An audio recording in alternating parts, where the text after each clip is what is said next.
नमस्कार मंडळी. मालिका कट्टा विथ अमृता या मनोरंजक चॅनलवर तुमचं मनपूर्वक स्वागत. कालच्या भागाची सुरुवात होते. श्वेता सायलीकडून माहिती काढून घेण्याचा प्रयत्न करत असते. ती म्हणते, खूप अस्वस्थ दिसतेस ग सायलीताई. मानसी आणि इतर मुलींचा विचार करतेस ना? अर्जुन सरांना कळलं का काही मुलींबद्दल? मग सायली म्हणते, पोलिसांची तर चौकशी चालूच आहे. आज आम्ही पण एका ठिकाणी गेलो होतो. इथल्या सीसीटीव्ही फुटेजमध्ये ना आम्हाला. तेवढ्यात कल्पना म्हणते, सायली, आता पाय दुखायचे थांबले का ग? मग सायली म्हणते, पूर्ण नाही, पण आता जरा बरं वाटतंय. मग कल्पना म्हणते, तू अजूनही त्या मुलींच्याच विचारात आहेस ना? अगं, या दिवसांमध्ये फक्त सकारात्मक विचार करायचा असतो. तुला किती वेळा सांगायचं? तुझ्या मनात जितकी भीती असेल, जितकी काळजी असेल, ती सगळी तुझ्या बाळापर्यंत पोचते. अगं, श्वेता मनात म्हणते, मी सायलीकडून सगळं काढून घेणार होते. तेवढ्यात या कल्पनाला मध्येच कडमडायचं होतं. सायली म्हणते, अहो आई, मी शांतच आहे. मी श्वेताशी गप्पा मारत होते. मग कल्पना म्हणते, अगं हो, पण त्या तुझ्या गप्पासुद्धा मुलींबद्दलच असतात. सायली, मला सुद्धा त्यांची काळजी आहे, पण त्यापेक्षा सगळ्यात जास्त काळजी मला माझ्या नातवंडाची आहे. तेवढ्यात अर्जुन रागाने मम्मा असं म्हणतो आणि सायलीकडे बघतो. सायली त्याच्यावर डोळे मोठे करते. मग अर्जुन म्हणतो, इट्स ओके. मी काय म्हणतो, सायली खूप दमली असेल ना? मी तिला वर घेऊन जातो. आराम करू दे तिला. लगेच झोपणार आहे, मला वाटतं. मग प्रतापराव म्हणतात, हो, खरं आहे तुझं. सायली, तू वर जा, कारण इथे फक्त वाद होत राहतील. तेवढ्यात कल्पना रागाने उठते आणि म्हणते, मी वाद घालते? अहो, पण सायली फक्त एकाच गोष्टीचा विचार करते. ते पण बघा ना तुम्ही. मग श्वेता म्हणते, कल्पना मावशी सॉरी. ॲक्च्युली मीच विषय काढला मुलींचा. सायलीताईची काही चूक नाही. मग कल्पना म्हणते, सायली, तू झोपायला जा. अर्जुन तिला घेऊन जाणार. एवढ्यात प्रतापराव म्हणतात, सायली, उद्या सकाळी तयार रहा. आपल्याला मॉर्निंग वॉकला जायचं आहे, हे विसरून जाऊ नकोस. मग अर्जुन आणि सायली खोलीत जातात. तेवढ्यात श्वेता फोन घेते आणि सचिनला फोन करते. इकडे सायली फोनमध्ये मानसीचा फोटो बघून इमोशनल होते आणि तिला आश्रमातील मानसीसोबतचे काही प्रसंग आठवतात.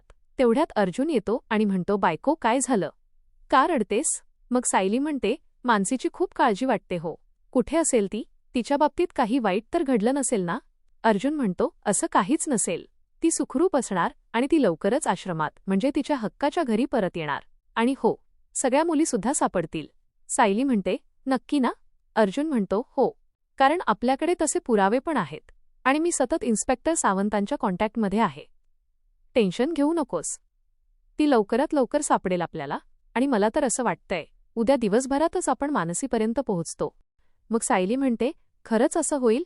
मानसीला ना मी अगदी लहानपणापासून बघत आहे हो.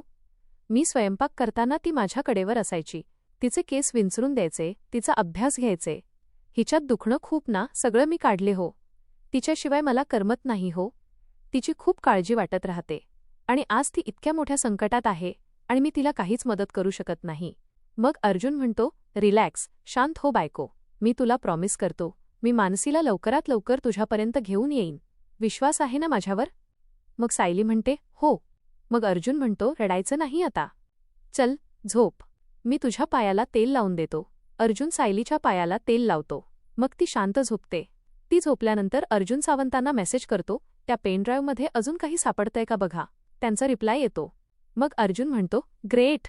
इकडे मानसीला किडनॅपर बाई फोनवरती व्हिडिओ दाखवते आणि म्हणते, बघ, या मुलींचे काय हाल चाललेत ते. मग मानसी म्हणते, नाही, मला नाही बघायचं. ती बाई तिला म्हणते, उघड डोळे आणि बघ, या मुलींचे असे कित्येक व्हिडिओ आमच्याकडे आहेत. मग मानसी म्हणते, तुम्ही असं का वागताय हे त्यांच्याशी? मग ती बाई म्हणते, आम्ही असं वागू नये ना? मग आम्ही सांगू तसं बोलायचं. तुझ्यासोबत जे काही झालंय ते तुझ्या सायलीताईने केलं असं सगळ्यांना सांगायचं. ती मुलींना पळवते, ती त्यांच्याशी वाईट वागते, हे सगळं पोलिसांना आणि कोर्टात बोलायचं. मग मानसी म्हणते, नाही, अजिबात नाही. पोलीस आले की मी सगळं खरं सांगणार आहे. मग ती बाई म्हणते, मग या सगळ्या मुली पण मरतील. तुझी सायलीताई पण मरेल आणि तुझ्या अर्जुन दादाला पण मारू. मानसी म्हणते, राक्षस आहात तुम्ही लोक. राक्षस? मग ती बाई म्हणते, हो, आहोत आम्ही राक्षस. तुला जर या सगळ्या मुलींना वाचवायचं असेल तर तुला त्या सायलीच्या विरोधात बोलावंच लागेल.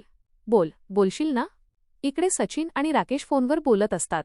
राकेश म्हणते, ऐक, आम्ही मानसीला एका ठिकाणी हलवतोय आणि आपल्याच एका माणसाकडून पोलिसांपर्यंत टीप पोहोचवतोय की मानसी कुठे आहे. मग प्रिया म्हणते, राकेश तो मूर्ख आहे, तो मूर्खच राहणार. राकेश म्हणते, अगं, काय झालं? आपलं ठरलं होतं ना की अर्जुन आणि सायलीला मानसीपर्यंत पोहोचवायचं. मग प्रिया म्हणते, अरे, जर पोलिसांना अशी सततनी नावाची टीप मिळत राहिली तर अर्जुन सायलीला संशय नाही का येणार? मग सचिन म्हणते, पण दरवेळी नवीन नवीन प्लॅन कुठून आणायचे? प्रिया म्हणते, स्वतःचा मेंदू वापरायचा आणि तिथून आणायचे प्लॅन. कळालं? सचिन, मला सांग, त्या पेन ड्राईव्हमध्ये जे लोकेशन आहे त्यामधलं एखादं असं लोकेशन आठवतं का जिथे त्या मुलींना शिफ्ट करू शकतो? मग सचिन म्हणते, हो आहे. पण असं करायचं आहे आपण? मग प्रिया म्हणते, हो, असंच करायचं आहे आपण. मग प्रिया म्हणते, हे बघ, माझा असा अंदाज आहे की अर्जुनला त्या पेन ड्राईव्हमध्ये जे लोकेशन मिळालेत त्या प्रत्येक लोकेशनवर पोलिसांना त्यांचा एक माणूस ठेवायला सांगणार. मानसीला जर आपण त्या लोकेशनपैकी एका पत्त्यावर शिफ्ट केलं तर ते आपोआप त्यांच्यापर्यंत पोहोचेल. बरं, आणखी एक काम करायचंय. मला सांग, त्या पेन ड्राईव्हमध्ये अण्णासरांच्या गुंडांपैकी कोणाचा नंबर होता? मग सचिन म्हणते, हो, होता. प्रिया म्हणते, गुड. मग आता त्या माणसाला त्याचा फोन चालू करून ठेवायला सांग. एकदा का त्याचा फोन ऑन झाला की पोलिसांना त्याचा नंबर ट्रॅक करता येईल आणि त्या माणसाला मानसीबरोबर त्या लोकेशनवर पाठवायचं. म्हणजे आपोआप मानसी पोलिसांपर्यंत पोहोचेल. पण हे सगळं आज रात्रीच व्हायला हवं, तरच अर्जुन करेक्ट आपल्या जाळ्यात अडकेल. राकेश म्हणते, प्रिया, हे खूप रिस्की आहे. मग प्रिया म्हणते, रिस्क तर आहे, पण या रिस्कमुळेच आपण जिंकणार. आता एका दगडात 2 पक्षी मारायचेत. पहिला पक्षी मानसी आणि दुसरा ॲडव्होकेट अर्जुन सुभेदार. तिकडे सायलीला काहीतरी स्वप्न पडलेलं असतं. ती झोपेत बडबडत असते आणि जागी होते. फोनमध्ये मानसीचा फोटो बघते आणि म्हणते, म्हणून कुठे आहेस तू बाळा? सुखरूप आहेस ना? काळजी करू नकोस. आम्ही तुला लवकर शोधून काढू. इकडे श्वेता सचिनशी फोनवर बोलत असते. ती म्हणते, अरे हो, पण सचिन, नेमका प्लॅन काय आहे सांगशील का मला नीट? आणि हो, एकही डिटेल सोडू नको, नीट सांग मला. सचिन म्हणतो, सांगतो, सगळं सांगतो. आणि तो श्वेताला प्लॅन सांगतो. दुसऱ्या दिवशी सकाळी प्रतापराव आणि सायली मॉर्निंग वॉकला आलेले असतात. प्रतापराव विचारतात, काय सायली, कसं वाटतंय असं वॉक केल्यावर? फ्रेश वाटतंय ना? सायली म्हणते, हो, खूप छान वाटतंय बाबा. मग प्रतापराव म्हणतात, अरे हो, मी तुझ्यासाठी एक गंमत आणली. मग सायली म्हणते, कुठली? मग प्रतापराव खिशातून चाफ्याचं फूल काढून देतात. सायली म्हणते, अय्या, चाफ्याचं फूल. प्रतापराव म्हणतात, आवडलं? मग सायली म्हणते, बाबा, खरंच मला मन असं शांत करण्याची खरंच खूप गरज होती. नाहीतर सतत डोक्यात तेच विचार चालू राहतात. मग प्रतापराव म्हणतात, बाळा, तुझा मामा आणि तुझा सासरा म्हणून तुझ्यासोबत थोडं बोलायचं आहे, चालेल? सायली म्हणते, बोला ना. मग प्रतापराव म्हणतात, हे बघ, मला कळतंय कल्पना तुझी खूप काळजी करते, तुला घराबाहेर जाऊ देत नाही. आता कधी तर ती वाद घालायला लागली ना तर ती समोरच्या माणसाला बोलू पण देत नाही. पण बाळा, ती हे जे सगळं काही करते ना ते फक्त तुझ्या प्रेमापोटी करते, हे विसरू नकोस. सायली म्हणते, माहितीये मला बाबा. मग प्रतापराव म्हणतात, पण तू त्याचा दडपण घेऊ नकोस. बाळाची आणि स्वतःची काळजी घेऊन तुला जे काय करायचंय ते तू सगळं कर.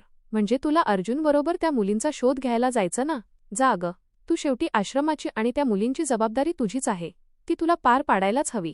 पण हे सगळं करत असताना स्वतःला त्रास करून घेऊ नको. स्वतःला आणि बाळाला तेवढाच वेळ दे जेवढा तू आश्रमातील मुलींना देतेस. आणि हे बघ, कल्पनाची काळजी तू करू नकोस. मी बोलेन तिच्याबरोबर. काहीही झालं तरी तिने तुला बांधून ठेवता कामा नये. आणि तुला जर काही बोलायचं असेल ना तर माझ्याबरोबर बोल, माझ्याबरोबर शेअर कर. अगं, आणि शेवटी सून आणि सासू यांच्यातील दुवा सासराच असतो का सांग? मग सायली विचारते, का? कारण नवऱ्यामध्ये तेवढी हिंमतच नसते. आणि दोघेही हसतात. मग सायली म्हणते, कुठल्या जन्मी मी पुण्य केलं होतं म्हणून तुम्ही माझे सासरे झालात बाबा. मामा म्हणून तुम्ही माझे लाडके होतातच, पण सासरे म्हणून माझ्या आयुष्याचा खूप मोठा भाग आहात तुम्ही. मी काहीही न सांगता माझ्या मनातलं सगळं तुम्हाला कसं कळलं? प्रतापराव म्हणतात, अगं, हे माझे केस आहेत ना, उन्हात राहून पांढरे झालेले नाहीयेत. मला माणसाचं मन कळतं आणि माझ्या लेकीचं तर कळतं. मग सायली म्हणते, देव करो आणि सगळ्या मुलींना तुमच्यासारखा सासरा मिळो. इकडे अर्जुन आवरत असतो. तेवढ्यात त्याला इन्स्पेक्टर सावंतांचा फोन येतो. ते सांगतात, पेन ड्राईव्हमधला डिलीटेड डेटा रिकव्हर झाल्यानंतर जे लोकेशन सापडलं त्या लोकेशनवर तुम्ही सांगितल्याप्रमाणे आम्ही आमचा एक माणूस ठेवला आणि तिथे आता त्याला काही माणसं आल्याचे दिसत आहेत. बहुतेक काहीतरी हालचाल तिथे होते. आणि दुसरी महत्त्वाची गोष्ट म्हणजे त्याच लोकेशनवर त्या पेनड्राईव्हमध्ये असलेल्या कॉन्टॅक्ट नंबरपैकी एक नंबर तिथे असल्याचं समजतंय. हे ऐकून अर्जुन म्हणतो, फॅन्टॅस्टिक. सावंत म्हणतात की थोड्या वेळापूर्वी तो फोन ऑन झाला होता. मग आम्ही लगेच तो ट्रॅक केला. मग अर्जुन म्हणतो, म्हणजे इन्स्पेक्टर सावंत त्या मुलींना तिथेच ठेवलं असणार. एक काम करा, तुम्ही ते लोकेशन मला लगेच पाठवा. मी लगेच निघतोय. आणि तो फोन ठेवतो. तो म्हणतो, बायकोला सांगायला हवं. इकडे सायली नाश्ता करायला बसलेली असते. कल्पना आणि प्रतिमा तिला म्हणतात, मिल्कशेक पिऊन घे आणि खाऊन घे. मग सायली म्हणते, हे एवढं सगळं मला जाणार आहे का? मग कल्पना म्हणते, जाणार हे तुझ्या एकटीसाठी नाहीये, हे तुम्हा दोघांसाठी आहे. कळलं? प्रतिमा म्हणते, आणि हो सायली, तुझे योग शिक्षक आज घरीच येणार आहेत हा, आणि त्यानंतर तुझा गर्भसंस्काराचा वर्ग आहे. कल्पना म्हणते, आणि त्यानंतर जर तुला वेळ मिळाला तर स्वेटर विणायला घे. नाही म्हणजे तुझा वेळ पण जाईल आणि डोक्यात दुसरे कुठले विचारसुद्धा येणार नाहीत. तेवढ्यात अर्जुन तिथे येतो आणि म्हणतो, बायको, त्या पेन ड्राईव्हमध्ये अजून एक पत्ता सापडलाय आणि कदाचित मुली तिथेच असू शकतात. एक कॉन्स्टेबल जो तिथे आहे त्याचं पण असंच म्हणणं आहे. मग सायली उडते आणि म्हणते, मग चला, आपण लगेच निघूया. कल्पना म्हणते, आता मी काय बोलणार? नाही, मीच या सगळ्याची परवानगी दिली ना. मग अर्जुन म्हणतो, नाही मम्मा, पण यावेळेला मीच तिला घेऊन जाणार नाहीये. मग सायली म्हणते, काय? अहो, असं काय करताय तुम्ही? आपण दोघे तिथे एकत्र जाणार नाही आहोत. मग अर्जुन म्हणतो, नाही बायको, इथे जो कॉन्स्टेबल आहे त्याचं असं म्हणणं आहे की त्या जागेवर हालचाल दिसते, म्हणजे त्या किडनॅपरचा माणूस तो तिथेच आहे आणि तुला माझ्यासोबत नेण्याची रिस्क मी नाही घेऊ शकत. मग सायली म्हणते, अहो, थोडा धोका तर सगळीकडे असणारच. अर्जुन म्हणतो, थोडा धोका नाही, हा खूप मोठा धोका आहे बायको. मग सायली म्हणते, तरीसुद्धा जिथे मानसी असण्याची शक्यता आहे तिथे मी येणारच. मग अर्जुन म्हणतो, हे बघ बायको, आजपर्यंत तू मला जेव्हा म्हणालीस की तुला माझ्यासोबत यायचं आहे तेव्हा मी तुला माझ्यासोबत घेऊन गेलो, मम्माशी वाद घातला, तिच्याकडून प्रॉमिस घेतलं की ती तुला माझ्यासोबत येण्यापासून कधीच थांबवणार नाही. पण आज नाही. हे बघ, आज तिथे त्या ठिकाणी किडनॅपरची माणसं आहेत. लास्ट मोमेंटला काहीही होऊ शकतं. त्या मुलींना घेऊन धावावं लागू शकतं आणि फिजिकली तू हे नाही करू शकणार आहेस. प्रतिमा म्हणते, आणि सायली, या अवस्थेत तू अर्जुनला सुद्धा मागं खेचशील ना गं? तिथे पोलिसांच्या मदतीने त्या गुंडांना पकडील की तुझी काळजी घेत राहील?